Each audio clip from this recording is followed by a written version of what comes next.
الحمد لله رب العالمين، والعاقبة للمتقين، والصلاة والسلام على رسوله الكريم. أما بعد، السلام عليكم ورحمة الله وبركاته. برادران و خواهران عزیز، بارك الله فيكم. بإذن الله سبحانه وتعالى این حلقه پنجمین ما از آموزش کلمه توحید لا اله الا الله می باشد. در این حلقه پنجم ما رکن دومی لا اله الا الله، ستون دوم و مهمترین مسئله لا اله الا الله را ان شاء الله به شما بیان خواهیم کرد. رکن اول به شما در حلقه گذشته معلوم شد که نفی است، کفر به طاغوت هست، و رکن دوم این اثبات است. الا الله، بجز الله، یعنی نیست معبود بر حق بجز الله. رکن اول این تعلق به یک قسم لا اله الا الله است که لا اله الحق. این رکن اول نفی، رد کردن معبودان باطل بود. و رکن دوم این قسم دومی لا اله الا الله می باشد. الا الله یعنی بجز الله تمام معبودانی که پرستیده می شوند باطلند. همه معبودان باطل را رد می نماییم و معبود یگانه و معبود حق که الله رب العزت و الجلال است اثبات می نماییم. و این رکن دوم و مهمترین مهمات لا اله الا الله است. یکی از مهمترین مهمات لا اله الا الله است. الا الله یعنی اثبات کردن الوهیت، اثبات کردن توحید عبادت، اثبات کردن توحید الوهیت به الله، یگانه به الله رب العزت و الجلال، و ایمان آوردن به الله. یعنی الا الله به ما اثبات می کند که یگانه الله باید پرستیده شود. الا الله اثبات می نماید که در این دنیا یگانه الله دعا کرده شود، پرستیده شود، سؤال کرده شود، عبادت کرده شود، به این الله نظر کرده شود، توکل کرده شود، از این ترسیده شود، دوست داشته شود. و این الا الله است که توحید اثبات الوهیت می کند و اثبات عبادت کردن یگانه الله رب العزت و الجلال را می کند. و ایمان به الله را انمین قسم لا اله الا الله به من و شما خبر می دهد. معنای الا الله همین است، یعنی اثبات کردن الله، ایمان آوردن به الله، اثبات کردن به الله که یگانه است، شریک ندارد، ذات است که باید پرستیده شود و مستحق پرستیدن است. و بجز الله دیگر تمامی چیزهایی که در این دنیا پرستیده می شود اونها معبودان باطل و ناحق هستند. بارک الله فیکم. و مقصد از این رکن، از رکن دوم لا اله الا الله، این اثبات تمام نمود عبادت، اثبات کردن تمام نمود عبادت، تمام با تمام نمودهایش و صورتهایش، با تمام قسمهایش، با تمام رکنهایش، تمام نمود عبادت با رکنهایش، نمودهایش، با الله رب العزت و الجلال اثبات می نماید که تمام عبادت باید به الله باشد. خواه این عبادت کوچک باشد یا بزرگ، فرقی ندارد. به اون الله که یگانه هست، معبود به حق است، شریک ندارد، نه فرزند دارد، نه زن دارد. حی القیوم است، زنده و پاینده است. خواب نمی برد، خواب نمی کند و خمیازه هم ندارد، چرا که الله قوی است و همه این صفت ها، خواب کردن و فرزنددار شدن و زن داشتن و خوردن و نوشیدن، این نقصان و عیب است. در حق انسان ها کمال است، اما در حق الله سبحانه و تعالی اینها عیب است. پس الله این صفت های عیب را ندارد. الله به یگان چیز این چیزها احتیاج ندارد. پس رکن دوم لا اله الا الله این است که انسان باید پابرجا به اطاعت الله رب العزت و الجلال باشد، پابرجا به واجبات دینی باشد، به اون واجبات و به اون فرضهایی که الله رب العزت و الجلال و رسولش به ما مسلمان ها فرموده است از عبادت ها و حکم ها. عبادت های هست که انجام دادنش فرض است، به مانند ستون دین، نماز و روزه و زکات و حج. و عبادت های هست که سنت است، به مانند نافله هست، به مانند نمازهای نافله و مندوب است، صدقه دادن و دیگر عملها، ذکر کردن و البته عملهای هست که مستحب هست. بارک الله فیکم. همه این عمل را مسلمان باید کوشش نماید که اجرا بکند و از مهم باید شروع بکند، یعنی سخت اهتمام را به عملهای بزرگ بدهد تا که در اسلام باقی بماند. و این رکن دوم لا اله الا الله از ما طلب می نماید که پابرجا به امر الله باشیم، پابرجا در اطاعت الله رب العزت و الجلال باشیم، پابرجا در عشق و محبت الله باشیم و الله را دوست بداریم و استکبار و کبر و غرور نسبت الله و دینش نداشته باشیم و از عبادت الله روی نگردانیم. و دلیل بر این رکن دوم سوره صافات آیت 35 است. الله رب العزت و الجلال می گوید: اعوذ بالله من الشیطان الرجیم إنهم كانوا إذا قيل لهم لا إله إلا الله يستكبرون. آنها، هر آینه آنها، البته آنها یعنی مشرکان، کسانی بودند که وقتی که به آنها نیست معبود بر حق بجز الله گفته میشد کبر میکردند، استکبار میکردند، خود را بزرگ میشماریدند. یعنی بدبخترین انسانها همون انسانهایی هستند که وقتی که اونها را به سوی لا اله الا الله دعوت کرده می شود، اونها این کلمه بزرگ را رد می کنند، قبول نمی کنند و کبر می ورزند که به سبب همین در یک زلالت و گمراهی داخل خواهند شد که این کفر است و شرک است.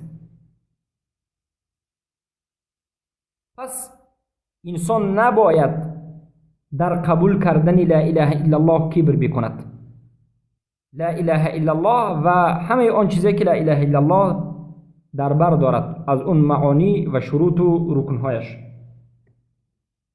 الله سبحانه و تعالی در سوره غافر آیه 60 میگوید: وقال ربكم ادعوني استجب لكم إن الذين يستكبرون عن عبادتي سيدخلون جهنم داخرين. الله رب العزة والجلال رب شما بگفت مرا دعا نمایید، ادعونی، مرا دعا نمایید، از من طلب نمایید، از من خواهش های خود را بطلبید. و من به شما اجابت خواهم کرد. استجب لکم، اجابت دعاهای کرده شما میکنم. هر آینه آنانی که از عبادت من کبر میورزند زود است که به جهنم داخل خواهند شد، جهنمی ابدی. وقتی که کلمه لا اله الا الله را انسان قبول نمی کند یا لا اله الا الله را به زبان میگوید و معنایش را رد می کند، البته این انسان مسلمان نشده است و در کفر و شرک و ضلالت باقی مانده است و جای این نمود انسان بعد از مرگ عذاب است و جهنم است. کسی که لا اله الا الله را قبول نکرد یا خود لا اله الا الله را یا معنی لا اله الا الله را وقتی که قبول نکرد، رد کرد، از قبولش کبر ورزید، البته این انسان در دوزخ ابدالابد باقی خواهد ماند، جایش جهنم است. این شک شبهه نیست که این جهنمی است. پس این رکن دوم لا اله الا الله است. الا الله، بعد از اینکه تمام معبودان باطلی که در این دنیا پرستیده می شود رد کردید، لا اله گفتید و بعد از این معبود یگانه را اثبات میکنید که این الله است که برحق است، معبودی برحق و یگانه. پس کلمه لا اله الا الله تمام عبادت را در بر میگیرد،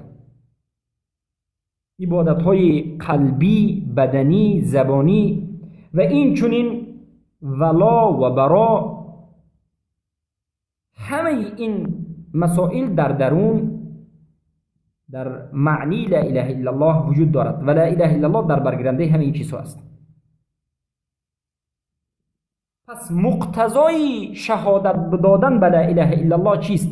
یعنی بعد از این که به لا اله الا الله شهادت دادید، مقتضا طلبات شهادت لا اله الا الله چیست؟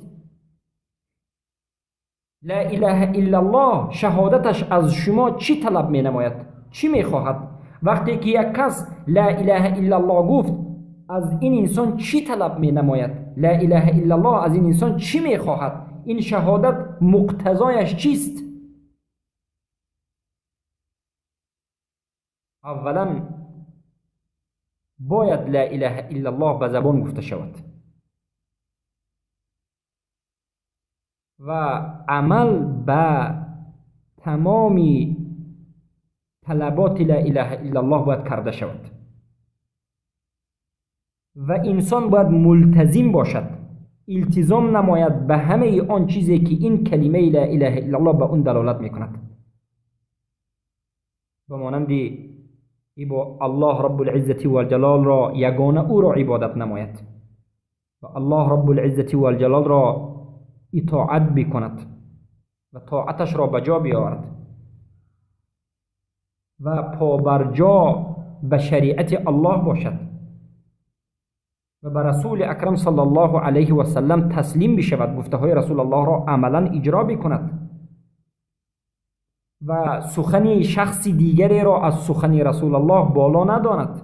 کسی نباشد امام یا که اولیای کسی نباشد، سخن این انسان نباید از سخن پیامبر صلی الله علیه و سلم بلند بایستد، بلکه سخن پیامبر صلی الله علیه و سلم بالاترین سخن در بین تمام انسان هاست.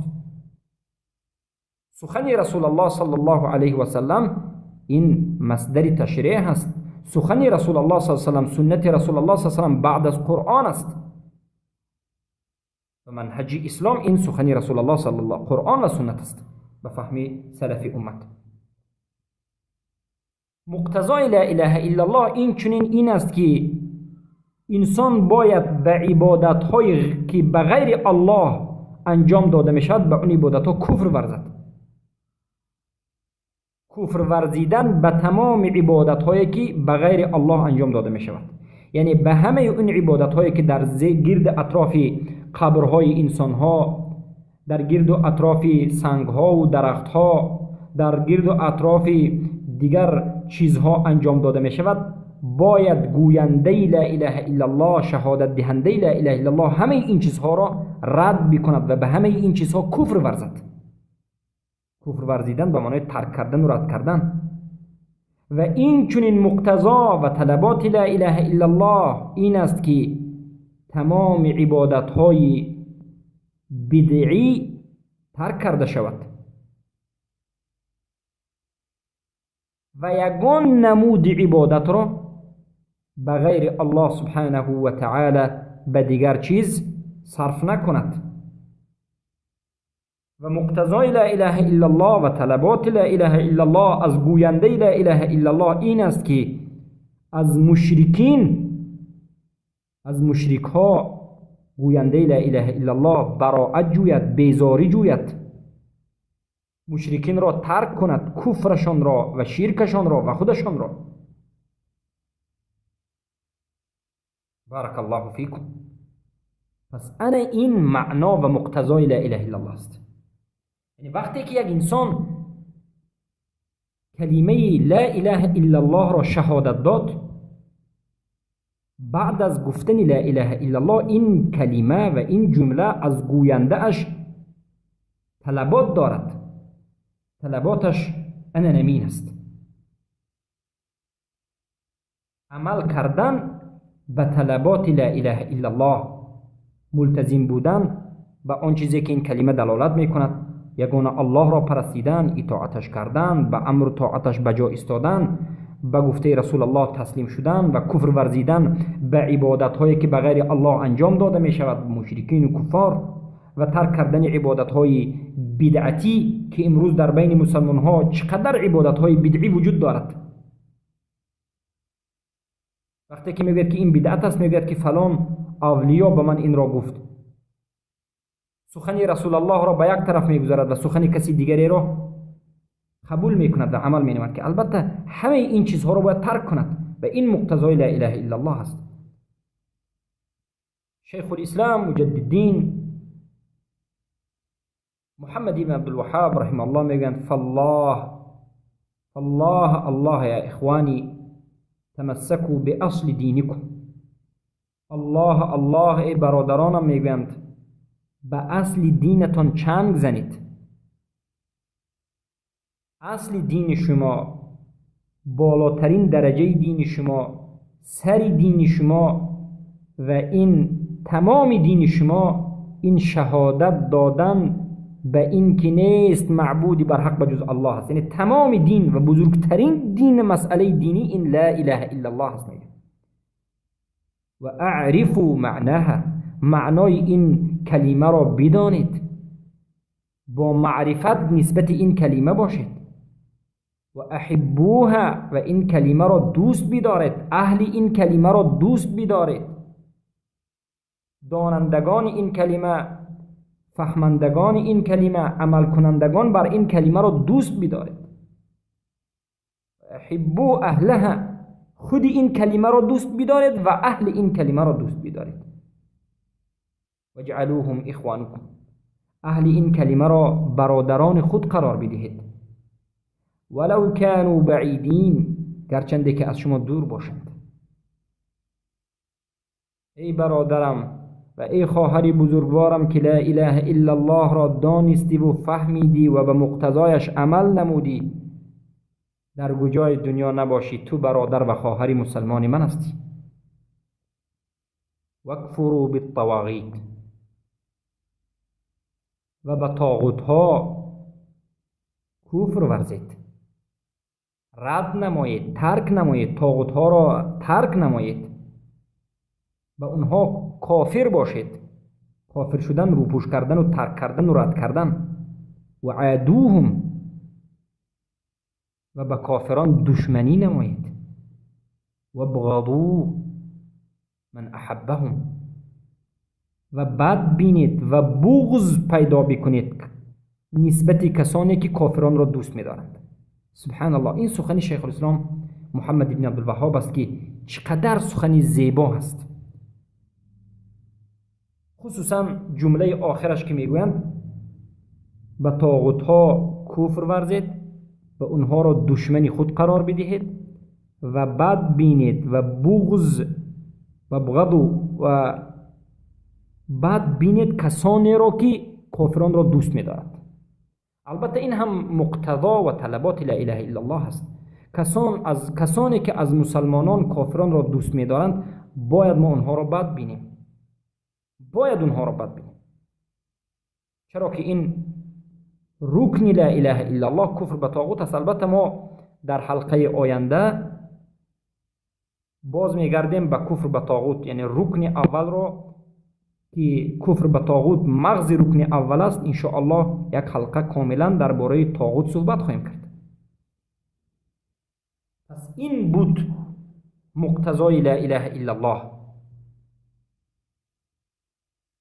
کلمه توحید لا اله الا الله، این کلمه توحید قول است و اعتقاد است و عمل است. برادران و خواهران عزیزم بارک الله فیکم، سخت اهمیت میده در اینجا. کلمه توحید قول است و اعتقاد است و عمل است. البته این سخن رد بر مرجئه ها هست، برای آنکه مرجئه ها میگویند کلمه توحید لا اله الا الله فقط، بعضی از مرجئه به مانند کرامی میگد که فقط گفتنش لا اله الا الله هست و بس. بعضی دیگر از مرجئه ها به مانند جهمی میگد که معرفت با قلب است، با قلب است، و بعضی دیگر میگد تصدیق است. اما اهل سنت و الجماعت میگویند کلمه توحید این هم باید به زبان گفته شود و هم باید اعتقاد کرده شود و هم باید عمل کرده شود. پس هنگامی که لا اله الا الله از توحید شد، ما گفتیم کلمه توحید این لا اله الا الله است. وقتی که به شما از این بعد کلمه توحید گفته صحبت کردیم، دونید که کلمه توحید این لا اله الا الله است. بارک الله فیکم. پس هنگامی که لا اله الا الله از توحید شد، توحید از ایمان است و ایمان این چی است؟ قول است و عمل است و اعتقاد است و زیاد میشد و کم میشد. البته لا اله الا الله از توحید است و توحید از ایمان است و ایمان قول است و عمل است. برای همین علما میگویند که لا اله الا الله در بالای 3 رکن می ایستد. در بالای 3 رکن راست می شود. اولا باید لا اله الا الله به زبان گفته شود. گفتن لا اله الا الله با زبان و نطق کردن لا اله الا الله. کسی می خواهد که مسلمان بشود باید لا اله الا الله را با زبانش نطق بکند و همین نطق لا اله الا الله انسان را و یک مرد و زن را به اسلام داخل می کند و خونش و مالش امین می گردد. از حدیث صحیحی که رسول اکرم صلی الله علیه و سلم گفتند امرتو ان اقاتل الناس حتى یقولوا لا اله الا الله، من از جانب الله مأمور شدم یا امر کرده شدم که مردم را به قتل رسانم تا اینکه لا اله الا الله بگن. یعنی به خاطر لا اله الا الله پیامبر صلی الله علیه و سلم مردم را به قتل میرسانیدند. وقتی که لا اله الا الله میگفتند، یعنی مردم وقتی که به رسول الله صلی الله علیه و سلم به صحابگان لا اله الا الله نیست معبودی بر حق بجز الله میگفتند، تمام بعد از این اسلامش قبول شد و خون این مرد حرام است، کشته نمی شود و مالش هم به دیگران حرام است، مالش هم گرفته نمی شود. این مرد خودش، خونش، مالش امین میماند به سبب انا من لا اله الا الله. و هیچ کسی عذر ندارد از ترک لا اله الا الله. کسی که لا اله الا الله را با زبان گفتنش را ترک میکند عذر ندارد. ترک کننده لا اله الا الله از نطق کردنش کسی که دست میکشد هیچ عذری ندارد، مگرم گنگ، کسی که اخرس هست. اخرس یعنی گنگ، یا در بعضی عرف عادت و منطقه ها گنگلک هم میگن، یعنی کسی که سخن کردن نمیتواند. البته این چنین انسان ها لا اله الا الله را به قلبشان میفهمند. و انسانی که عرب نیست، کلمه لا اله الا الله تلقین کرده می شود. یعنی میگوید لا و انسان ها میگد لا اله و انسان ها میگد اله. و بعد از این که کلمه لا اله الا الله را بعد از شما تعلیم دادن تکرار کرد، بعد از این معنایش را میفهمانید. یعنی یک انسان کافر خواهد که مسلمان شود، باید کلمه لا اله الا الله را عربی بگوید، معنایش را نفهمد بلکه بگوید و بعد معنایش را فهمد، یا که معنایش را فهمد و بعد لا اله الا الله را بگوید. یعنی گفتن لا اله الا الله با فهمیدن معنایش ضرور است. اگر بگوید که خلاص من فهمیدم معنای لا اله الا الله را فهمیدم اما نطق نکنم هم میشد، این غلط است و این خطا است و با این انسان به اسلام داخل نمیشد. حتما باید لا اله الا الله گفته شود. کسی نباشد عرب است عجم است، عجم یعنی غیر عرب را عجم میگند، روس است یا که امریکایی هست یا فارس است و خطایی هست، کسی نباشد وقتی که گفت من مسلمان میشوم به وی میگید لا اله الا الله، از عقب شما تکرار میکرد و معنایش را میفهمانید.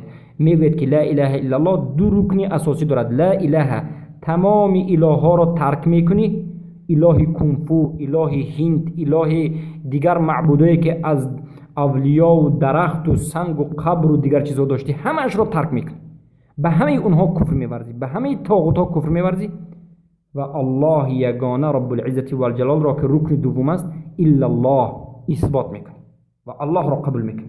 اول قلبت را پاک میکنی، بعد از این الله را به همون قلب یگانه که در درون تو هست به همون چی میکنی جا میکنی. چرا که در درون انسان یک قلب است. دو چیز در درون انسان جمع شدنش ناممکن است، دو ضدیت در درون انسان جمع شدنش ناممکن است. چخیلی که شب و روز در یک حالت جمع شدنش ناممکن است. اینچنین کفر و ایمان، شرک و ایمان، شرک و توحید، کفر و ایمان در یک جا جمع شدنش ناممکن است. یک انسان هم کافر است هم مسلمان است، یا مشرک است مسلمان است، اینچنین شدنش ناممکن است. اما البته ما اهل سنت و الجماعت عقیده داریم که مسلمان ضعیف شدنش ممکن است و خوارجا میگوید که ایمان این یگانه چیز است، اگر بعضش رود همش میرد. الایمان شیء واحد اذا ذهب بعضه ذهب كله، این عقیده خوارج است. اما مرجئه باشند میگوید که ایمان لا یضر مع الایمان ذنب، کسی که ایمان داشته باشد گناه هیچ ضرری نمیرساند. این هم مذهب مرجئه و غلط است، بلکه اهل سنت و الجماعت میگند ایمان این رکن ها دارد، جزء دارد و بعضی ایمان رود همه ایمان نمی رود و ایمان زیاد و کم می شود و البته گناه به ایمان ضرر دارد و ایمان انسان را ناقص می کند و حتی اینکه بعضی گناه ها انسان را چی می کند، اصلی اگر ترک اصلی دین باشد، شرک باشد یا کفر باشد، انسان را به کفر وارد می کند و از ملت اسلام بیرون می کند.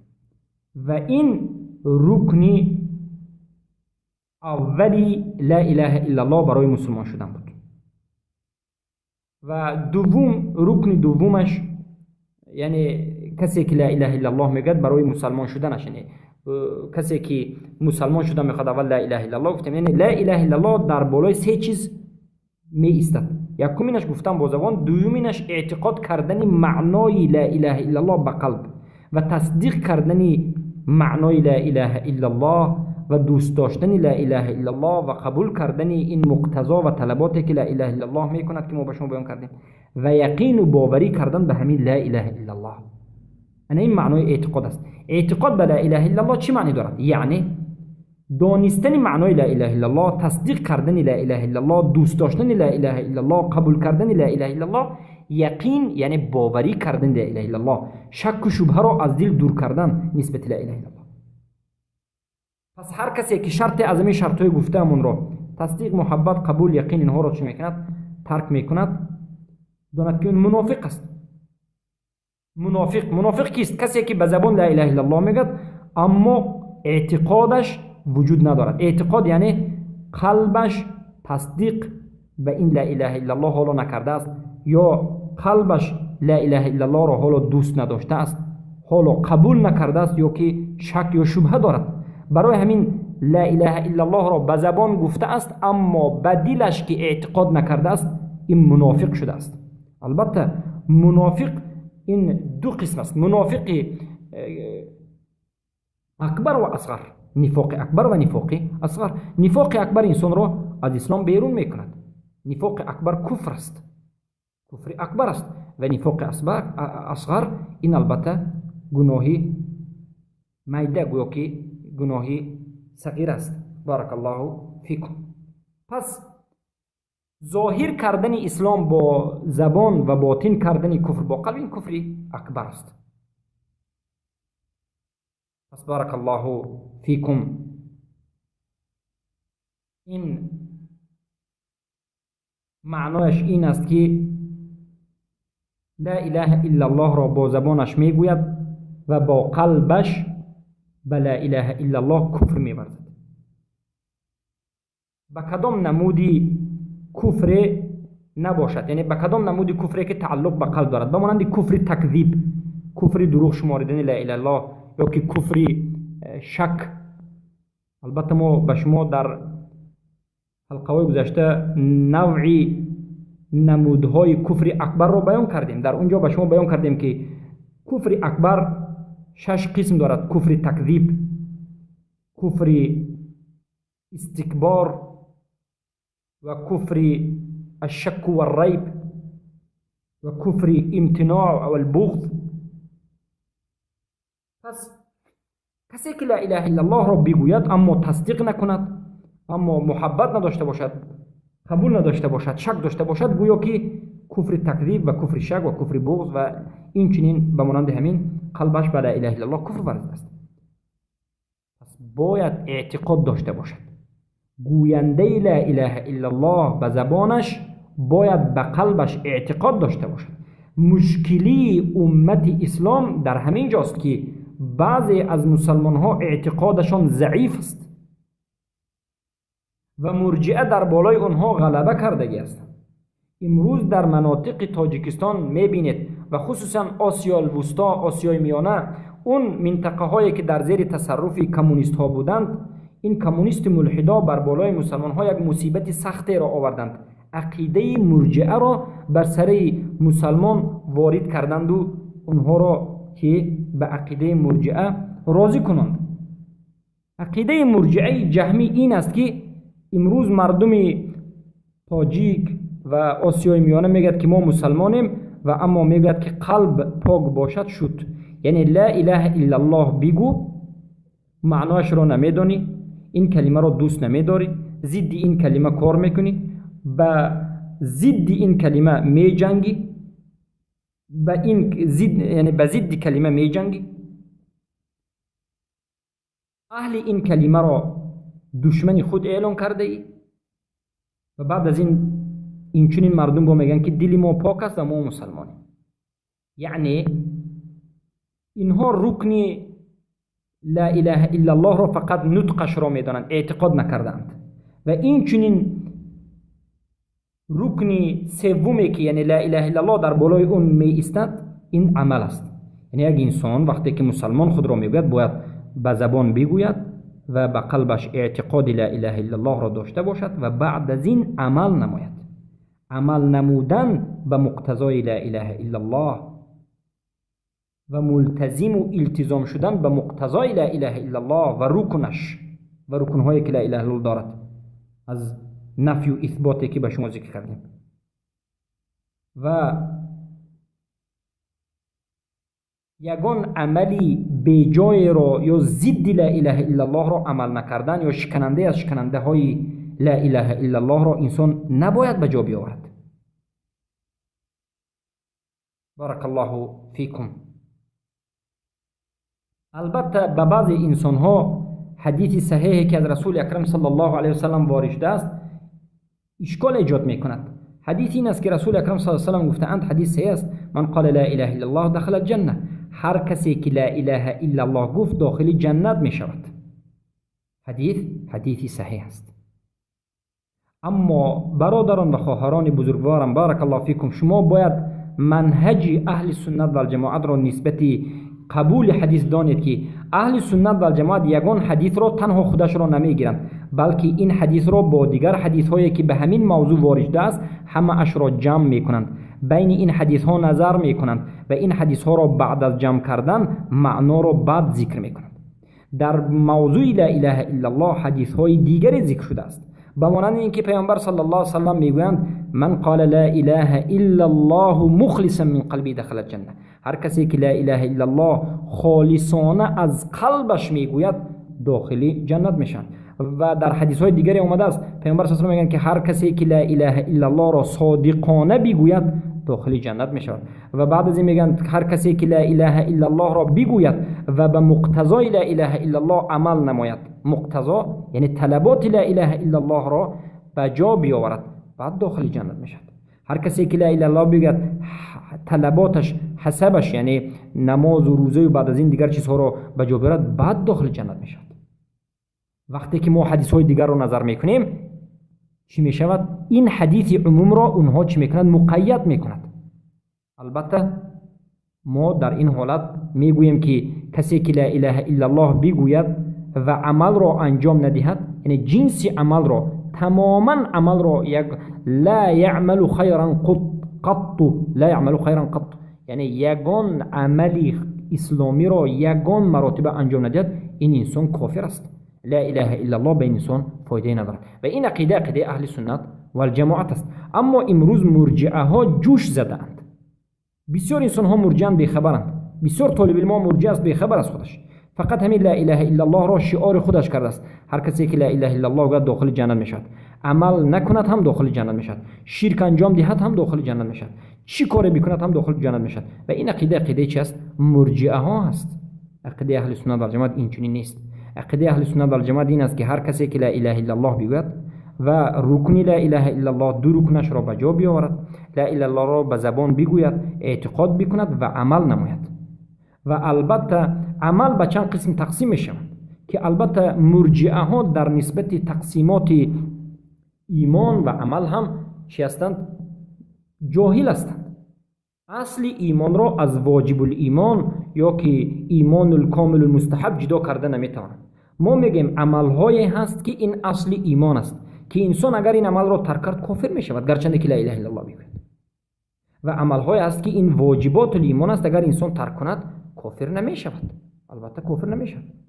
و عملهایی هست که این مستحبات است و ایمان انسان را کامل می کند، اگر انسان انجام ندهد هم باقی نیست. و این نمود تقسیم در حلقه های گذشته به شما بیان شد، مرتبه و تقسیمات ایمان به شما بیان شد. و البته مرجئه ها این تقسیمات را هم ندارند. بارک الله فیکم. پس عقیده اهل سنت و الجماعت این است که هر کسی که لا اله الا الله را گفت اما یگان عملی خیر را نیکویی را انجام نداد، به زبان عربی میگن لا یعمل الخیر قط لا یعمل الخیر قط، یگان عملی خیر را یگان بار انجام نداد، این انسان کافر است. یعنی جنس عمل را کاملا ترک کرد، این انسان کافر است. اما در نزد مرجئه انسان مسلمان است. برای همین است که مرجئه ها برای اسلام به نهایت ضربه سخت زدند. ضربه سخت زدن همین است که مسلمان ها را به بیعملی انداختند. امروز تمامی اکثر مسلمان هایی که در روی دنیا دیده می شود به سبب این مرجئه ها عمل نمودن به لا اله الا الله، به طلبات لا اله الا الله را ترک نمودند و باز خود را در راه حق می دانند و میگن قلب پاک باشد شد، دل پاک باشد شد. و همین سخن مرجئه است. بارک الله فیکم. سخن خطرناک است. پس هر کسی که لا اله الا الله بگوید و به مقتضای لا اله الا الله عمل بکند و تصدیق لا اله الا الله را صادقانه گفته باشد، همین انسان از گفتن لا اله الا الله فایده میبرد. پس بارک الله فیکم. این بود شروط های لا اله الا الله که انسان مسلمان شانده باید بگوید به زبان و اعتقاد و قلب. پس این کلمه همان وقت به گوینده اش فایده می بخشد یعنی لا اله الا الله به یک انسان همان وقت فایده میدهد، همان وقت فایده میبخشد که به زبانش بگوید و اعتقاد بکند و معنایش را بفهمد.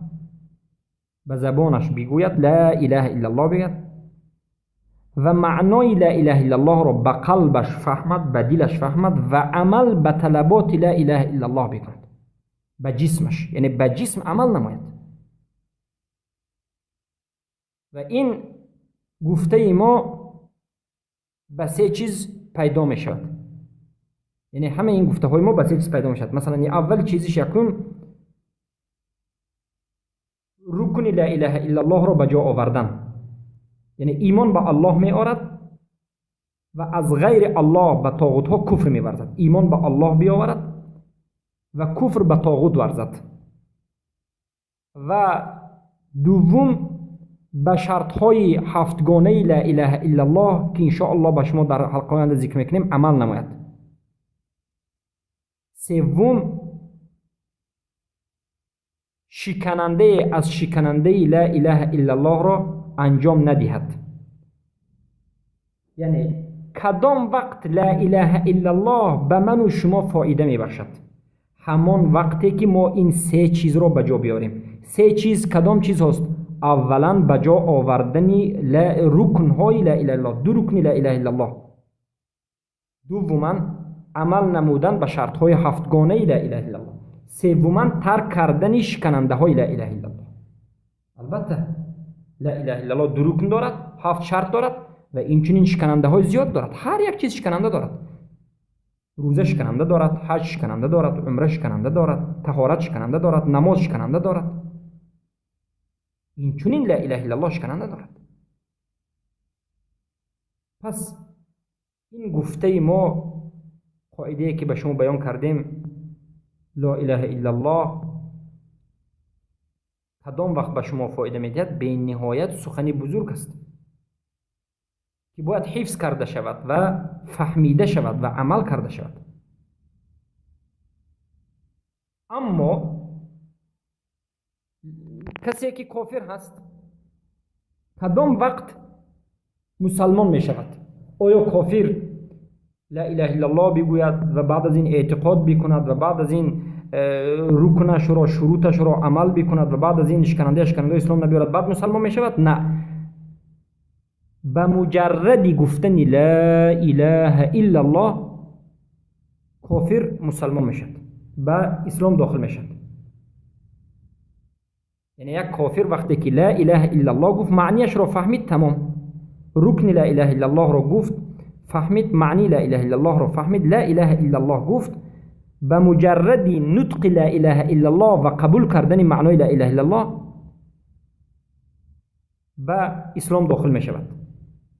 گرچنده که رکن لا اله الا الله را نفهمد یا که شروط های لا اله الا الله را نفهمد یا که حتی از نواقض اسلام، نواقض یا شکننده های لا اله الا الله بیخبر است. لا اله الا الله را وقتی که گفت مسلمان شد و بعد از مسلمان شدنش بعد از این به این انسان رکن های لا اله الا الله و شرط های لا اله الا الله و این چنین دیگر مقتضای لا اله الا الله حتما فهمانیده می شود، شناسانیده می شود. و اگر یک کافر لا اله الا الله را بگوید به اسلام داخل شد، لا اله الا الله را گفت، محمد رسول الله را گفت، به اسلام داخل شد و بعد از این رکن لا اله الا الله را نفهمید یا وقتی که به وی رکن لا اله الا الله گفته شد، نفی و اثبات فهمانده شد و گفت من رکن لا اله الا الله را قبول نمی کنم، یعنی رکن های لا اله الا الله را قبول نمی کنم، یا که گفت من شرط های لا اله الا الله را قبول نمی کنم، یا که گفت من بعضی از این شکننده های لا اله الا الله را قبول نمی کنم، من انجام میدم، گفت این مرتد می شود، گشته باز مرتد می شود، کافر می شود. باید همه این رکن، شروط و اینها را به جا بیاورد و تمام شکننده های لا اله الا الله را ترک بکند. و البته لا اله الا الله چخیلی که به شما گفتیم 7 شرط دارد که شهادت لا اله الا الله به این 7 شرط صحیح نمی شود. یعنی کسی که لا اله الا الله بگوید اما این شرط های لا اله الا الله را به جا نآورد، لا اله الا الله گفته اش صحیح نیست. که البته این شرط ها علم، یقین، صدق، اخلاص، محبت، قبول و انقیاد است. بارک الله فیکم. و هر یک این را ما انشاءالله در حلقه آینده به شما بیان میکنیم. و این چون لا اله الا الله شکننده ها دارد و شکننده های لا اله الا الله به نهایت بسیار است. و امام محمد ابن عبدالوهاب رحمه الله در کتاب رسالچه کوچک خود شکننده های اسلام و شکننده های توحید یا شکننده های لا اله الا الله را 10 تا ذکر کردند. یکمینش شرک، اتخاذ الوسائط و شفعاء، یعنی بین خود و بین الله واسطه و شفعای غیر شرعی گرفتن. و این چنین استهزاء به دین الله سبحانه و تعالی، استهزاء دین و رسولش، حکم به غیر ما انزل الله، یا که اعتقاد کردن بر این که حد غیر رسول الله صلی الله علیه و سلم از حد رسول الله بهتر است، یا گمان کردن به این که سخن از سخنهای رسول یا سخن از سخنهای رسول الله را رد کردن و بد دیدن، یا که اعتقاد کردن به این که بعضی انسانها از دین برآمدنشان جایز است، سحر و کفر، مظاهره کفار بر مسلمین، یعنی کمک کردن کفار بر ضد مسلمین، و تکفیر نکردن مشرکون و کافرین یا شک کردن در کفرشان. من شک فی کفر المشرکین او صح مذهبهم کفر. یا که اعراض کردن و رد کردن دین الله سبحانه و تعالی، تعلیم نگرفتنش، عمل نکردنش، و همه این شکننده های دهگانه که البته شرح بنده هم همه این را با زبان تاجیکی شرح دادم و در اول این گروه وجود دارد، در اول این حلقه البته گروه درسی من وجود دارد. بارک الله فیکم. و آموختن شکننده های اسلام هم بینهایت ضرور است و اهمیتش در اونجا ذکر شده است. پس لا اله الا الله به نهایت کلمه مهم است و با خود دلالت های زیاد دارد. لا اله الا الله دلالت بر دین میکند. کلمه توحید دلالت بر توحید مطابقه میکند، دلالت بر توحید تضمن میکند و دلالت بر توحید ملازمه میکند. یعنی توحید اساس لا اله الا الله برای توحید الوهیت آمده است و این چنین به توحید ربوبیت و اسماء الله و صفاته والولاء والبراء تضمنا در زیر لا اله الا الله این چنین به همین معنا آمده است و این چنین به ارکان پنجگانه، ارکان اسلام، ارکان ایمان و باقی مانده از دیگر چیزها به معنای ملازمه آمده است. پس بارک الله فیکم. این بود رکن دومی لا اله الا الله، رکن دومی لا اله الا الله که این اثبات الله رب العزة والجلال است. با همین این خلقه را به پایان میرسانیم و از الله سبحانه و تعالی توفیق و هدایت و ثابت قدمی در این راه را میطلبیم و از الله میپرسیم که همه ما را موحد گرداند و همه ما را صالح مصلح گرداند و از الله سبحانه و تعالی حسن الخاتمه را ان شاء الله طلب می نماییم. السلام علیکم و رحمت الله و برکاته.